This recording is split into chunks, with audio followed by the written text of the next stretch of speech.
Boa noite. Patologia clínica ou medicina laboratorial é uma especialidade médica que tem por objetivo auxiliar os médicos no diagnóstico e acompanhamento das doenças clínicas. A patologia clínica é uma especialidade reconhecida pelo Conselho Federal de Medicina.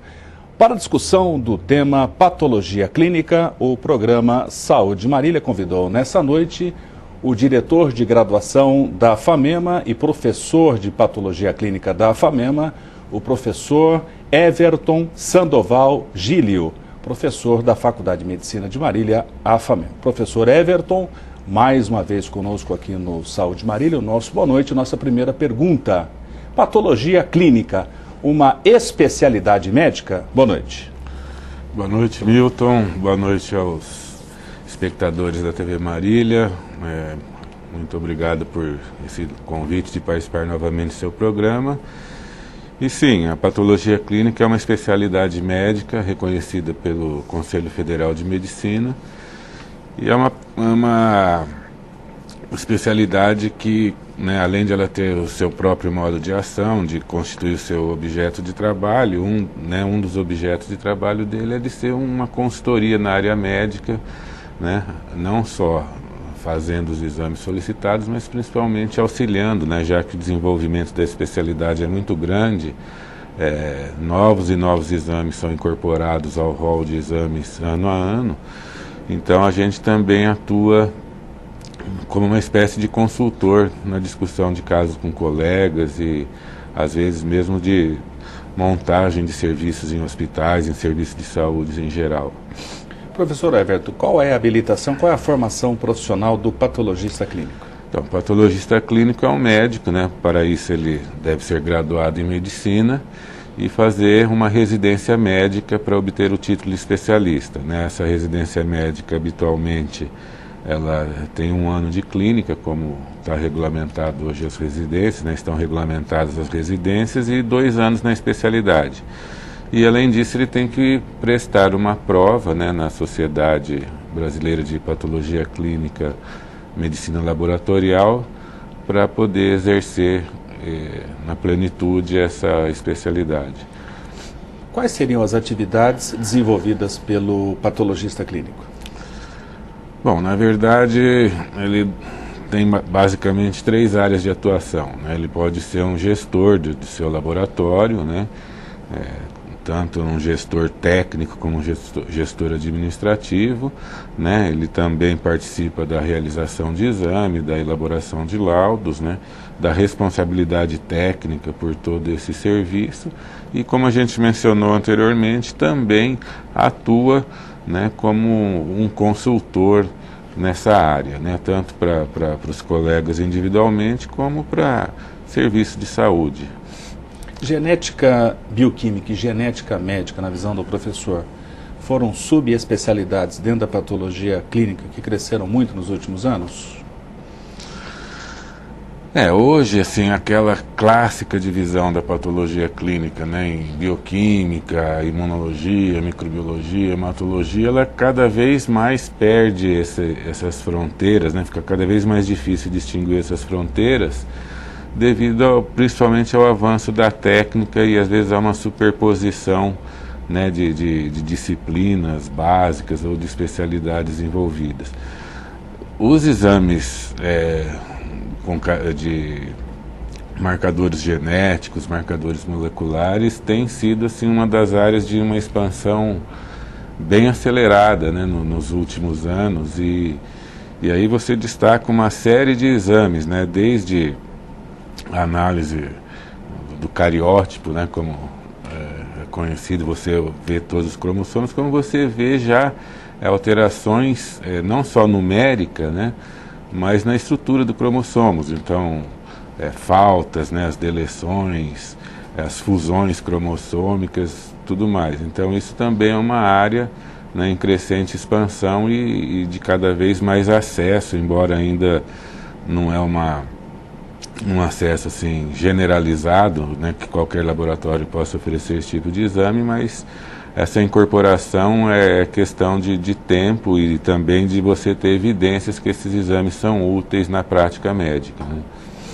Professor Everton, como aferir a precisão do laboratório? Quais são as variáveis que possam influenciar no resultado dos exames? Olha, Milton, hoje em dia você tem toda uma série de agências reguladoras, né, das atividades, da atividade médica em geral, e né, na patologia clínica não é diferente, que você tem que cumprir certos requisitos, né, para poder oferecer um exame de qualidade. Independente dessas regulamentações, né, você obter testes de proficiência, controle de qualidade interno e externo, certificações, né, tipo ISO, tipo acreditação, tudo isso colabora para a qualidade global. Há uma parte disso, né, em que o próprio médico solicitante, o próprio paciente que vai submeter ao exame, ele tem uma responsabilidade naquilo que a gente chama de fase pré-analítica. Então, todo exame ele é dividido em 3 fases. A fase pré-analítica, que é desde o pedido, o preparo, as instruções que o paciente recebe para poder fazer aquele exame. A fase analítica propriamente dita, que são os equipamentos, né, que faz, e a parte de expedição, você verificar se esse resultado está compatível com o quadro clínico, se os exames estão compatíveis entre si.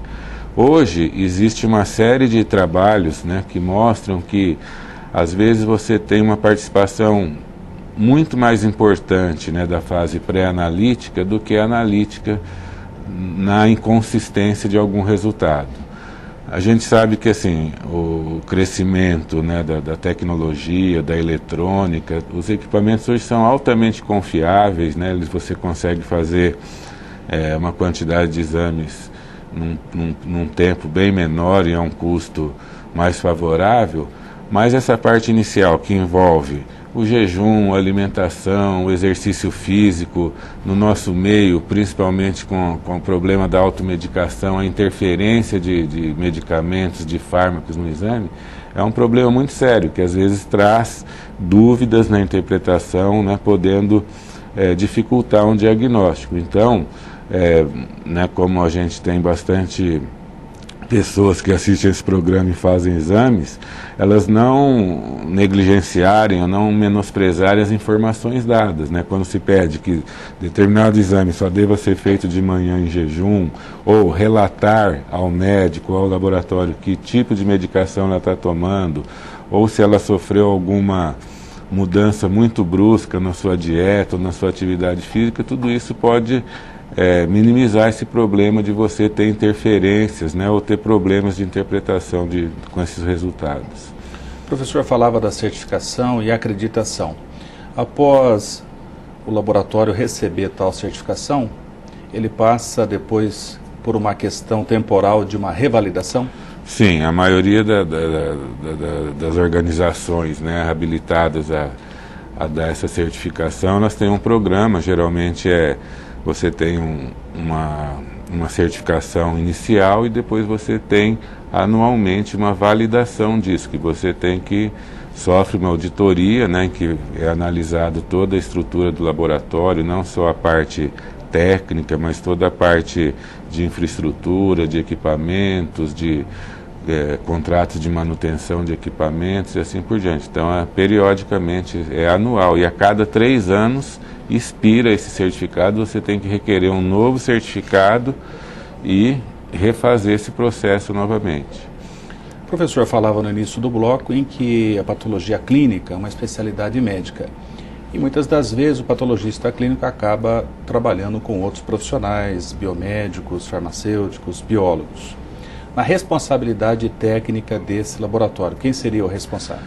Então, um laboratório de patologia clínica, né, só pode estar sob a responsabilidade de um médico patologista clínico. Existem laboratórios, né, de análises clínicas que esses profissionais citados podem obter o termo de responsabilidade junto aos órgãos competentes, mas existem algumas diferenças de atuação, algumas limitações em exames e em expedições de laudos que são regulamentadas, né, pelo exercício profissional. Uma das subespecialidades da patologia clínica, professor, seria a virologia. A visão do professor também avançou muito nos últimos anos? Olha, a virologia, ela sempre foi estudada, assim, na medicina laboratorial indiretamente, né? Através, assim, por exemplo, as infecções virais sempre foram evidenciadas pelos exames sorológicos, pelas pesquisas de anticorpos, né? Então, por exemplo, as hepatites, a própria AIDS, toda a gente trabalha basicamente com pesquisas de anticorpos. O desenvolvimento de métodos moleculares faz com que você identifique pedaços do vírus ou o vírus inteiro. Então, você faz um diagnóstico direto, porque a pesquisa do vírus propriamente dito num tecido ou num fluido corporal ainda é uma técnica muito mais de investigação, muito mais restritas aos laboratórios de saúde pública, a laboratórios de pesquisa, do que uma rotina corrente na prática médica diária. Então, para alguns casos ainda se utiliza a pesquisa cultura viral, mas cada vez mais, né, esses métodos moleculares de identificação de proteínas virais, do próprio RNA viral, no caso, ou DNA viral, né, ela é um avanço muito grande, e isso impulsionou de uma maneira muito forte o diagnóstico das doenças infecciosas, né? Hemoterapia, professor, e terapia transfusional com hemoderivados também teve grande avanço nos últimos anos. Com certeza, embora não seja uma área da patologia clínica, é uma área mais restrita ou afeita à hematologia, é uma área que tem bastante convergência de atuação. Não é incomum nos grandes hemocentros, nos grandes bancos de sangue, você ter atuação conjunta, né, de hemoterapeutas e patologistas clínicos, né, porque a qualidade do sangue, né, que teve um grande aumento na sua qualidade, na sua segurança, também foi dado em grande parte por esse desenvolvimento das técnicas de pesquisa de doenças que podem ser transmitidas pelo sangue, né? Principalmente das doenças virais, né? Das hepatites, da própria AIDS, que era um problema na década de 70 e antes, né? No começo da década de 80 ainda era um problema de você ter alguma transmissão dessas doenças por transfusão sanguínea. A biópsia, que é uma extração de um tecido, uma parte do corpo humano, seria avaliada essa biópsia pela patologia cirúrgica e não pelo médico patologista laboratorial. Existe, né, uma outra especialidade que normalmente se confunde genericamente, né, com a patologia clínica, que é o médico patologista, que é a anatomia patológica. A área de atuação é muito mais voltada para o estudo, né, do próprio tecido humano. Então, aí através, né, de peças cirúrgicas ou de extração, né, através de biópsias de pequenos fragmentos, você tem técnicas histológicas que você utiliza, né, para o diagnóstico, as alterações morfológicas, estruturais, e hoje cada vez mais incorporando algumas outras técnicas, né, moleculares, enzimáticas, que você refina esse diagnóstico.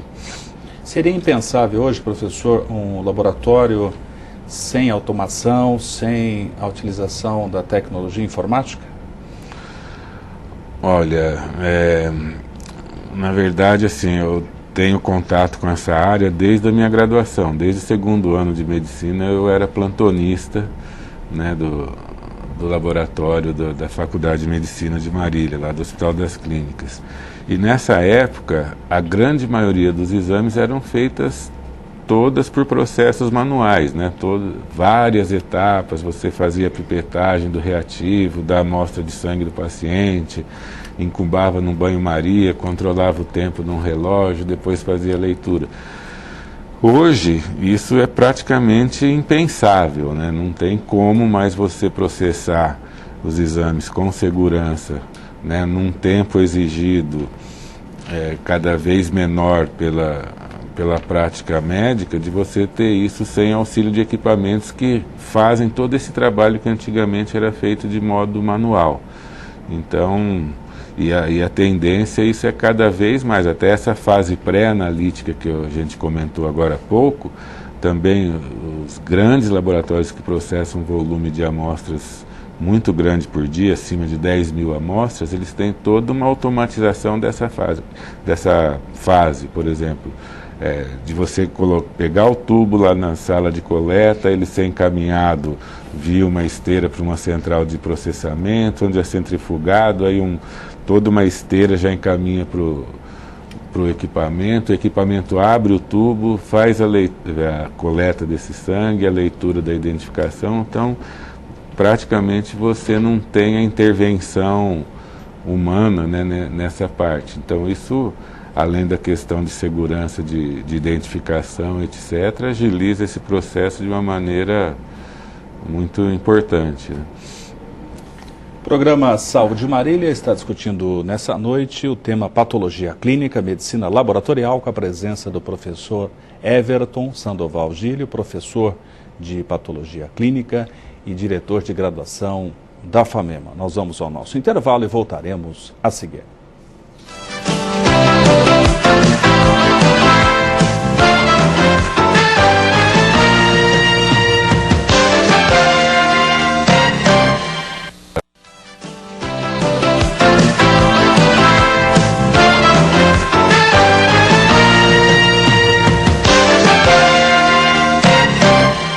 Voltamos com o Saúde Marília e seu bloco final, nessa noite debatendo o tema Patologia Clínica, Medicina Laboratorial, com a presença do professor Everton Sandoval Gílio, professor de Patologia Clínica e diretor de graduação da FAMEMA.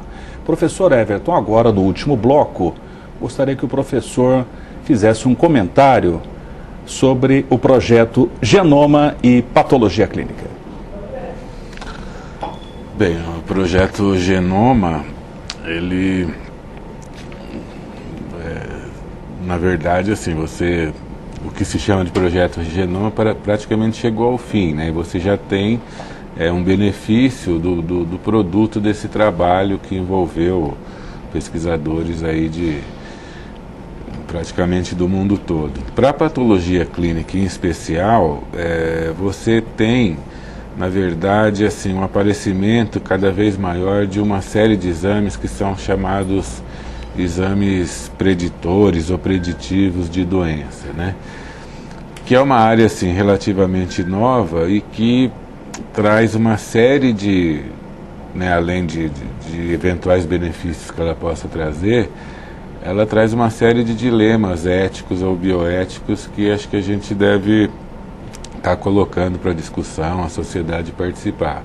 Por exemplo, Milton, vai chegar um momento em que você pode identificar a presença de um gene que está associado com um câncer numa pessoa. Ora, se essa pessoa sabe, né, que ela tem esse gene antes de manifestar a doença, né, e se você não tiver nenhuma medida para impedir isso, e até porque também a presença do gene não se traduz em 100% em aparecimento daquela doença, porque existe toda a interação com o ambiente, etc., você tem aí uma questão colocada, quer dizer, como que essa pessoa vai conviver com essa ameaça, né?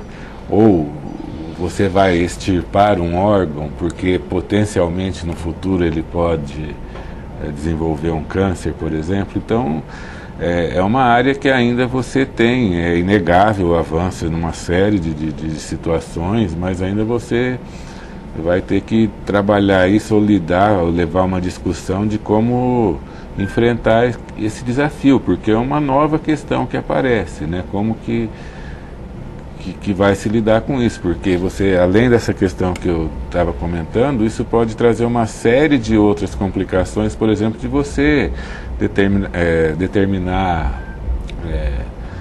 rótulos, né, em pessoas que com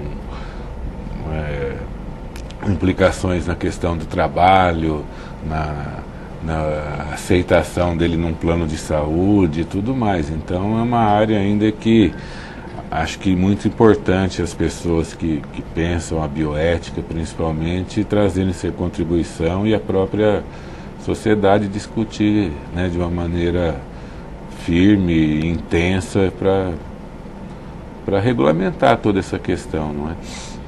Por outro lado, professor, os marcadores tumorais que já são utilizados na prática clínica, qual a importância, na visão do professor, nesse tema patologia clínica?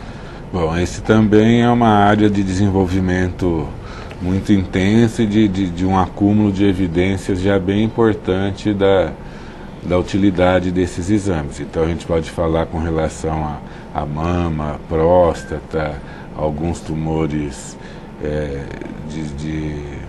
do sistema reprodutor, né? E alguns já do sistema gastrointestinal de uso há bastante tempo. Então já existe bastante evidência acumulada da utilidade desses marcadores.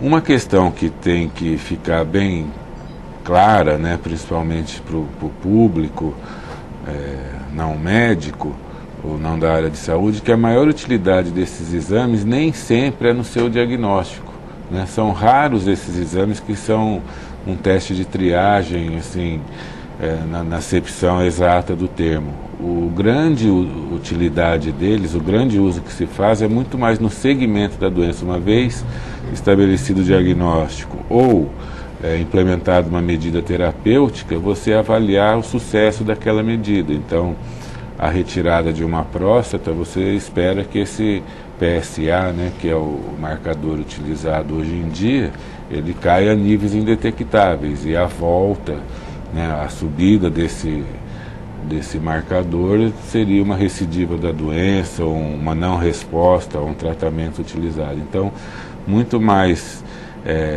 importante do que no diagnóstico é sim no segmento ou na avaliação das medidas terapêuticas adotadas. Professor, qual seria o prazo legal que o Conselho Federal de Medicina, em suas resoluções, determina que o laboratório tem que guardar os resultados desses exames? Bom, na verdade, o Conselho Federal de Medicina é um dos órgãos regulamentadores dele, mas você tem aí a Anvisa, né, que realmente, através de portarias, que regulamenta essa situação. São dois aspectos, né? O laboratório, na verdade, hoje, com o desenvolvimento dos sistemas de informação, ele consegue guardar indefinidamente os resultados.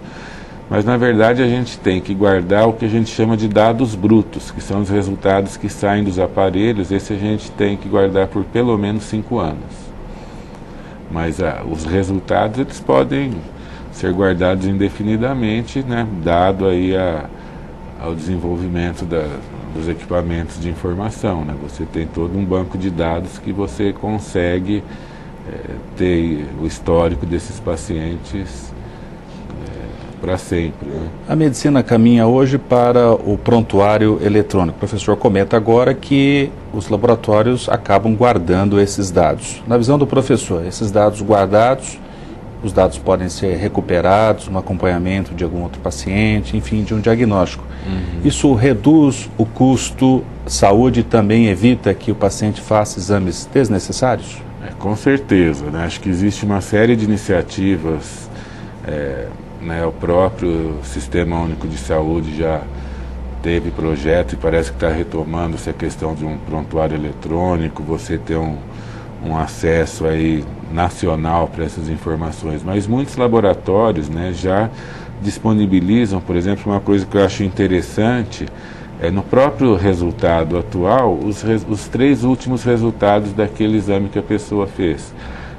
Eu acho isso muito interessante em algumas patologias, por exemplo, para o paciente diabético, para o paciente que faz o controle do nível de lipídios do sangue e que faz uso de medicação ou dieta, né, para você ver a evolução, ao invés do paciente ter que levar, o médico estar guardando no consultório, no próprio laudo ele tem lá os 3 últimos resultados anteriores. Quer dizer, isso eu acho que qualifica um pouco, agiliza a atenção e na verdade você pode solicitar, né, o paciente ou o médico solicitante, segundo as vias de laudos, que hoje é muito mais rápido com essa questão da informação. E também os gestores, né, de planos de saúde, os gestores do próprio sistema de saúde também, né, está se caminhando para que essas informações sejam, vamos dizer assim, intercambiáveis e possa assessorar nesse planejamento aí da gestão da saúde, né? Os maiores solicitadores de exames, tomadores de serviços da patologia clínica, professor Everton, seria saúde suplementar hoje, nos dias de hoje, ou o Sistema Único de Saúde?